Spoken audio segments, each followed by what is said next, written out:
Si tienes las llaves de tu casa, tienes la autoridad para dejar entrar a las personas. Nancy DeMoss Wolgemuth dice que lo mismo es cierto en el reino de Dios. Dios le ha dado a Cristo, el Santo, el verdadero, toda autoridad en el cielo y en la tierra. Él tiene las llaves. Estás escuchando Aviva Nuestros Corazones, con Nancy DeMoss Wolgemuth en la voz de Patricia de Saladín. Hoy es 20 de junio de 2023.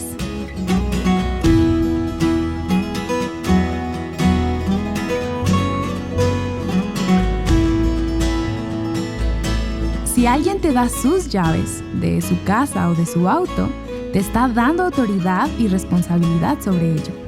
Este es un concepto importante del reino de Dios. Nancy nos explicará más a continuación. Y en las semanas pasadas ella nos ha estado llevando a lo largo de varias series sobre las cartas a las iglesias de Apocalipsis. El día de hoy ella comienza una nueva serie sobre la iglesia en Filadelfia titulada Aliento para Perseverar. Con nosotras, Nancy. Hemos llegado hoy a la sexta de las 7 cartas a las iglesias en el libro de Apocalipsis. Y he estado esperando esta. Es la carta a la iglesia en Filadelfia. Y siendo yo una chica de Filadelfia, estoy interesada en esta de manera particular.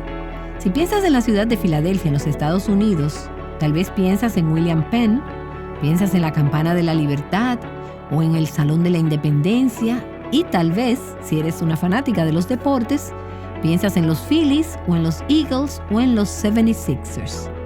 Pienso en esos filetes cubiertos de queso de Philly. Y estaba pensando que debimos haber tenido esos para el almuerzo de hoy. Eso habría sido una buena manera de pensar en la ciudad de Filadelfia. La Filadelfia que vamos a estar viendo hoy en los próximos días no es la Filadelfia de los Estados Unidos, sino la ciudad de Filadelfia en Asia Menor, en la actual Turquía, donde están establecidas todas estas ciudades que recibieron estas cartas de parte de Jesús en la última parte del primer siglo. Ahora, para aquellas de ustedes que están uniéndose recientemente a esta serie, déjenme volver un momento y recordarles que en esta parte de lo que hoy es Turquía, había 7 territorios o distritos postales. Cada una de esas ciudades importantes en estos distritos tenía una iglesia. No sabemos mucho sobre el trasfondo de la mayoría de estas iglesias. Creemos que la mayoría de ellas fue plantada probablemente como resultado del ministerio del apóstol Pablo en la ciudad de Éfeso. Él tuvo un ministerio grande y fructífero en Éfeso y lo más probable es que la gente salió de allí y plantaron estas iglesias. Éfeso es la primera carta. Estudiamos esa carta en el capítulo 2. El orden de las ciudades, si miraras un mapa, si tienes una sección al final de tu Biblia de mapas, puedes ir y disfrutar y simplemente buscar y marcar estas ciudades.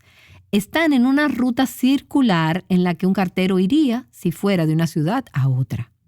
Así que hoy llegamos a la ciudad de Filadelfia. Y quiero que tengamos en cuenta que estas iglesias en el primer siglo representan 7 tipos de iglesias que se encuentran a lo largo de la historia de la iglesia. Estas fueron cartas dadas por Jesús al apóstol Juan, quien, como ustedes recordarán, estaba en el exilio en la isla de Patmos, y él las envió a través de mensajeros. Eran cartas reales para gente real, en iglesias reales, en lugares reales. Eran personas que tenían verdaderos problemas en sus comunidades, en sus iglesias y en sus vidas. Tenían problemas doctrinales, como hemos visto. Ellos tuvieron que hacer frente a los problemas espirituales de la mundanalidad, la carnalidad, y tenían problemas de persecución de parte de los romanos, y también la oposición de algunos judíos que estaban preocupados por los judíos que se estaban convirtiendo al cristianismo.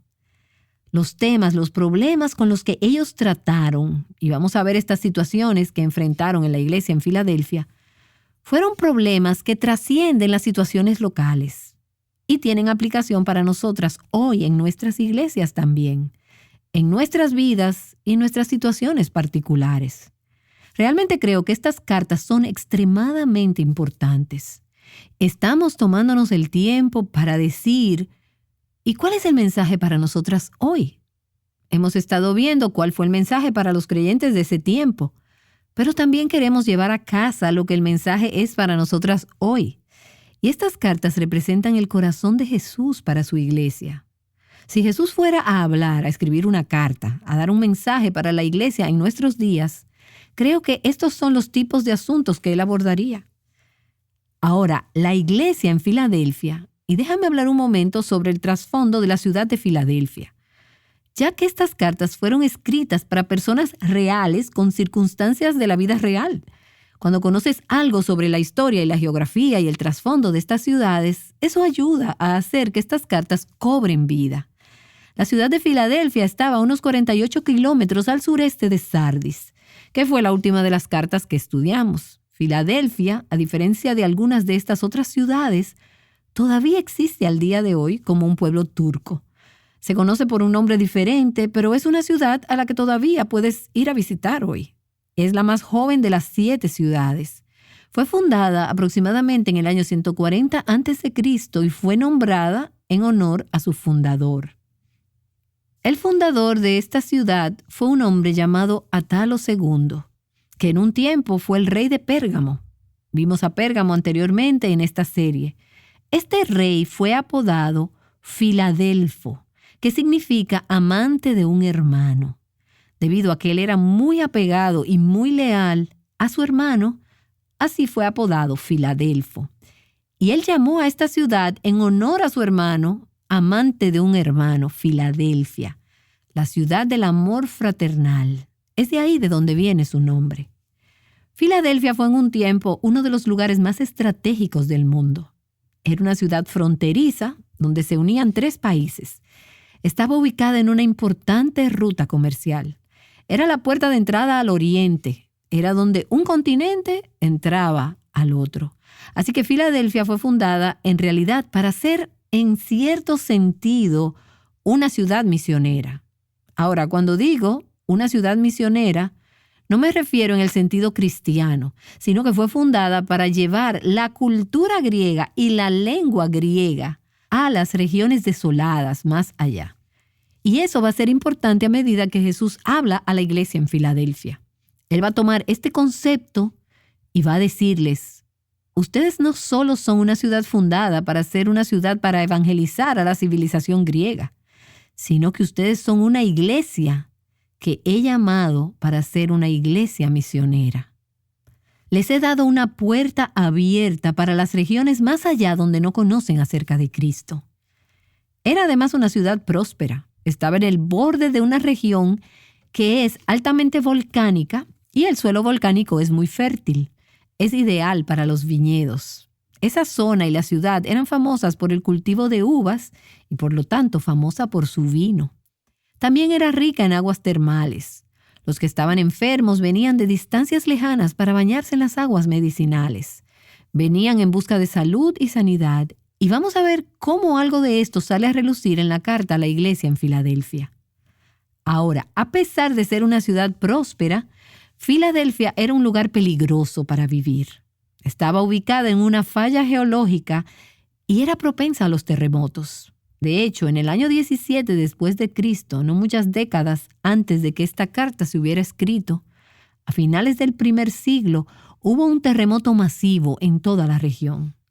Y este terremoto devastó la ciudad de Sardis, la que ya hemos visto, y otras 10 ciudades de la región, y demolió casi por completo la ciudad de Filadelfia. El emperador en esa época, el emperador Tiberio, dio una gran cantidad de ayuda para reconstruir la ciudad. Pero las réplicas eran muy frecuentes en los años siguientes, por lo que la gente a menudo tuvo que evacuar la ciudad. Ahora vamos a volver a ese pensamiento más adelante en la serie cuando veamos que Jesús dice: si tú eres mi seguidor, tú vas a tener un lugar permanente. No vas a tener que tener miedo de correr de adentro hacia afuera de la ciudad o de ser expulsado de tu casa o ser evacuado. Así que guarda eso en mente a medida que estudiamos esta carta. A la ciudad se le llamaba a veces la pequeña Atenas por sus numerosos templos y festivales. Así que la iglesia en esta pequeña Atenas, la ciudad de Filadelfia, tuvo que lidiar, al igual que todas las iglesias en esa zona, con un entorno pagano, con un ambiente idólatra y con una colonia de judíos hostiles. Así que estaban atrapados entre 2 mundos seculares. Ahora, no sabemos nada acerca de la iglesia en Filadelfia, a excepción de lo que se nos dice en esta carta. Sabemos que fue una de 2 iglesias de las 7 a la que Jesús no le habla ni una sola palabra de reproche, no hace ninguna crítica. Y en un sentido hace que sea una carta refrescante de leer. En la siguiente carta que vamos a ver, la carta a la iglesia de la Odisea, vamos a ver una crítica severa, pero en esta carta no hay reproches. Ahora, eso no quiere decir que era una iglesia perfecta. No hay tal cosa como una iglesia perfecta. Si estás buscando una, puedes darte por vencida porque de este lado del cielo no habrá una. Pero esta era una iglesia que era agradable al Señor. Era una iglesia fiel, aún en medio de la oposición y de los desafíos. Para esta iglesia, Jesús no tuvo nada más que palabras de aliento, promesas y recompensas. Y al igual que con las otras cartas, hay un modelo, hay un formato que Jesús usa en estas cartas. Y eso lo veremos a medida que caminamos a través de ella. Hoy vamos a empezar con la identificación que Jesús dice de sí mismo. Él les dice quién es el que está escribiendo esta carta. Y eso lo vamos a ver. Entonces, Él les da un elogio y les da consejo. El hecho de que son una iglesia fiel no significa que no hay ningún consejo para ellos. Sí lo hay. Entonces, Él habla con ellos acerca de las recompensas por la fidelidad y las recompensas por haber vencido. Así que permíteme leer comenzando en Apocalipsis capítulo 3, versículo 7. Voy a leer a través de toda la carta y luego durante los próximos días vamos a ir frase por frase, una frase a la vez. Jesús dice: «Y escribe al ángel de la iglesia en Filadelfia, el santo, el verdadero, el que tiene la llave de David, el que abre y nadie cierra, y cierra y nadie abre, dice esto: Yo conozco tus obras. Mira, he puesto delante de ti una puerta abierta que nadie puede cerrar, porque tienes un poco de poder. Has guardado mi palabra y no has negado mi nombre. He aquí yo entregaré a aquellos de la sinagoga de Satanás que se dicen ser judíos y no lo son, sino que mienten. He aquí yo haré que vengan y se postren a tus pies y sepan que yo te he amado. Porque has guardado la palabra de mi perseverancia, yo también te guardaré de la hora de la prueba. Esa hora que está por venir sobre todo el mundo para poner a prueba a los que habitan sobre la tierra. Vengo pronto, retén firme lo que tienes, para que nadie tome tu corona. Al vencedor le haré una columna en el templo de mi Dios, y nunca más saldrá de allí. Escribiré sobre él el nombre de mi Dios, y el nombre de la ciudad de mi Dios, la nueva Jerusalén, que desciende del cielo de mi Dios, y mi nombre nuevo. El que tiene oído, oiga lo que el Espíritu dice a las iglesias». Ahora, en cada una de las otras cartas, la descripción de Jesús de sí mismo, al comienzo de la carta, se obtiene de la visión que se le dio a Juan en el capítulo 1, la visión de Jesús. Él tomaría una parte de esa, el que tiene ojos como llama de fuego, cuyos pies son semejantes al bronce bruñido, por ejemplo. En esta carta, su descripción no se extrae directamente de la visión en el capítulo 1. Tenemos 3 frases: el santo, el verdadero, el que tiene la llave de David. 3 frases que Cristo utiliza para describirse a sí mismo, y cada una de ellas resalta a Jesús como el verdadero Mesías. Así que echemos un vistazo a estas 3 frases y veamos quién es el que está escribiendo estas palabras a la iglesia. En primer lugar, el santo. Si estás familiarizada con el Antiguo Testamento, sabes que es un título que se utiliza para Dios. A lo largo del Antiguo Testamento, muchas veces puedes ver que se hace referencia a Dios como el Santo. En Isaías capítulo 40, el versículo 25, dice, por ejemplo: ¿A quién entonces se me compara para que yo sea como Él? Dice el Santo. Así que cuando Jesús se llama a sí mismo el Santo, ¿qué está Él reclamando? Él está reclamando ser Dios. Ahora, el santo también se usa en el Nuevo Testamento como un título mesiánico de Cristo. Él es el santo, el que fue prometido, el enviado, el Mesías, el que los judíos habían estado esperando durante todos esos años. Y esto va a ser importante en esta carta porque los judíos en esta ciudad, que no habían creído en Cristo y que afirmaban ser judíos, decían que estos cristianos habían desertado de la fe. Y Jesús está diciendo, no, yo soy el Mesías, el que ellos han estado esperando, el que ellos han estado buscando. Este es un título mesiánico de Cristo. Por ejemplo, en Lucas capítulo 1, cuando el ángel vino a María y le dijo que ella iba a tener un hijo, el ángel le dijo, el Espíritu Santo vendrá sobre ti, el poder del Altísimo te cubrirá con su sombra, por lo cual también el santo ser que va a nacer será llamado Hijo de Dios, el Santo, el Mesías prometido. En Marcos capítulo 1 vemos que hasta los demonios reconocen que Jesús es el Santo, el enviado de Dios. En la sinagoga había un hombre con un espíritu inmundo. Nos dice Marcos capítulo 1, y él gritó, ¿qué tienes tú que ver con nosotros, Jesús de Nazaret? ¿Has venido para destruirnos? Yo sé quién eres, el Santo de Dios. También los demonios reconocen que Él es el enviado, el Mesías, el Santo. Entonces Jesús dijo, no solo Él es el Santo, Él es también el verdadero. Hay dos palabras en la lengua griega que se pueden traducir como verdad, verdadero. La primera palabra significa verdadero como opuesto a falso. Pero esa no es la palabra que se usa aquí. La palabra que se utiliza aquí significa verdadero como opuesto a imitación o falsificación. Esto significa que Él es el real, el genuino, el auténtico. Y esta es una palabra que Juan usa muchas veces en su evangelio. Juan, a quien se le está dando esta carta ahora para enviarla a la iglesia en Filadelfia, pero en su evangelio, Juan, en el capítulo 1, en el versículo 9, el apóstol Juan llama a Jesús la luz verdadera, esa luz genuina, auténtica, real. Y en Juan capítulo 6, él llama a Jesús el verdadero pan. Y en Juan capítulo 15, Jesús se identifica a sí mismo como la vid verdadera. Así que vemos este concepto de que Jesús es el verdadero. Y una vez más, esto va a ser importante en esta carta porque hay quienes se dicen ser judíos y no lo son, sino que mienten. Ellos no son verdaderos judíos. Y vamos a ver más de esto en este pasaje, pero Jesús es el verdadero. Y no hay nada falso acerca de Él. Él es real, Él es auténtico.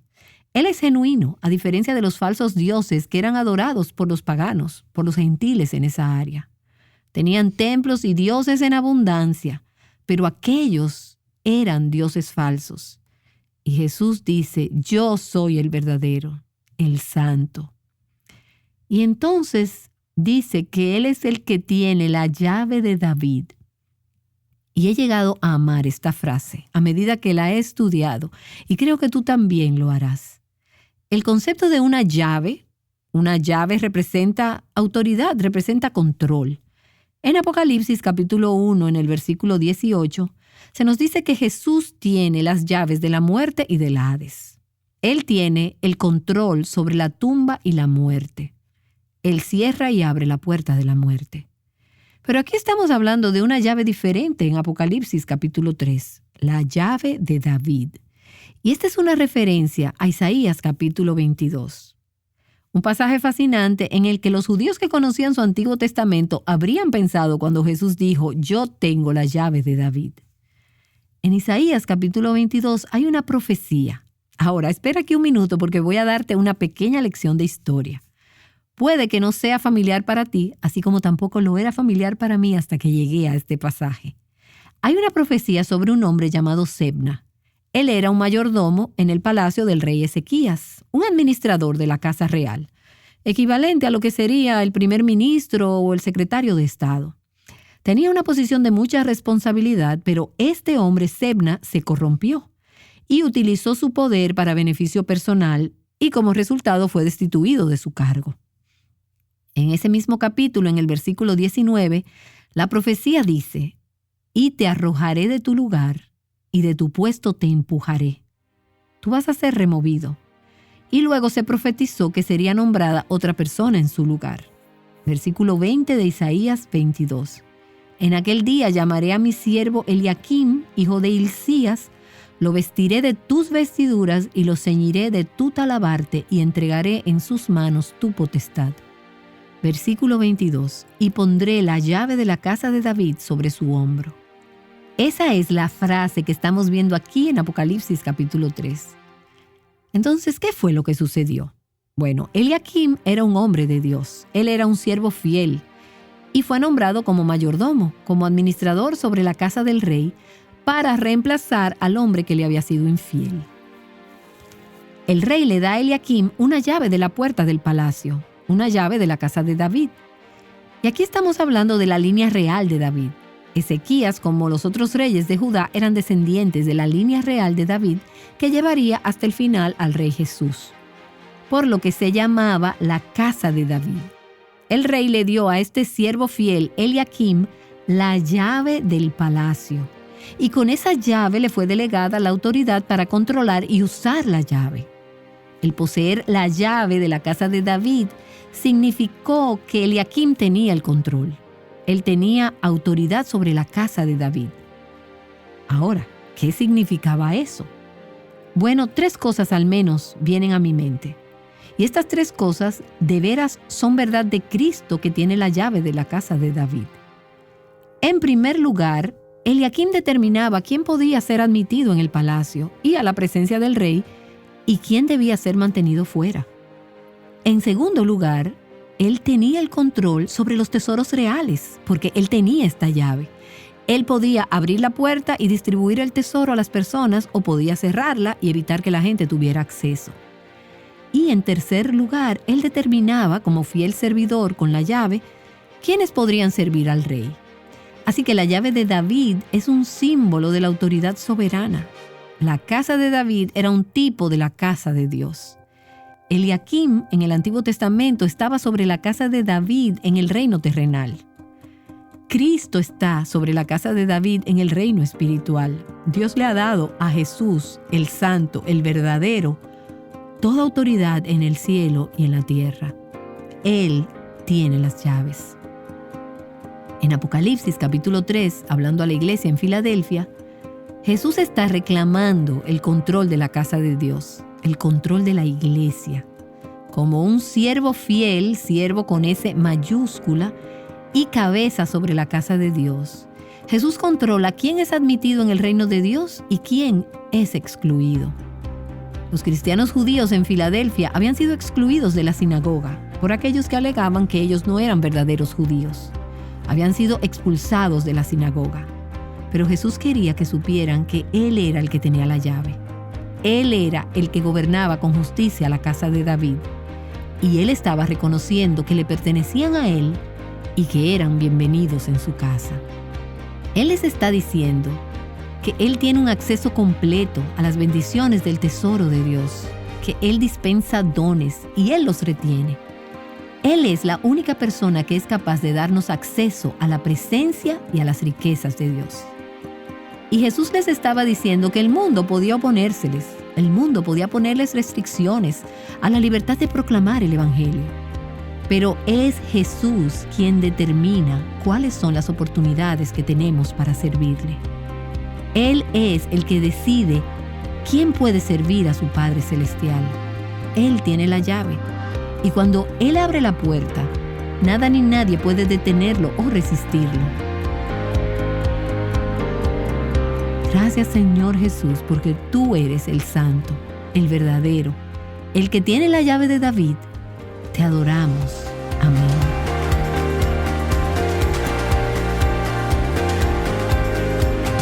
Llevamos llaves con nosotras todo el tiempo.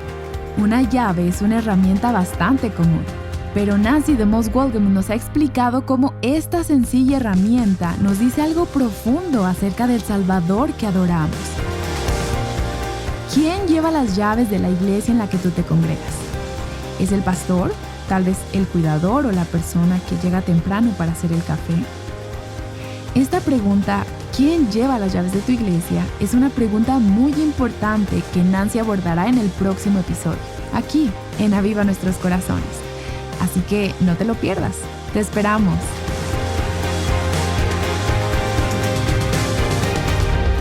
Perseverando en Cristo juntas, Aviva Nuestros Corazones es un ministerio de alcance de Revival Hearts.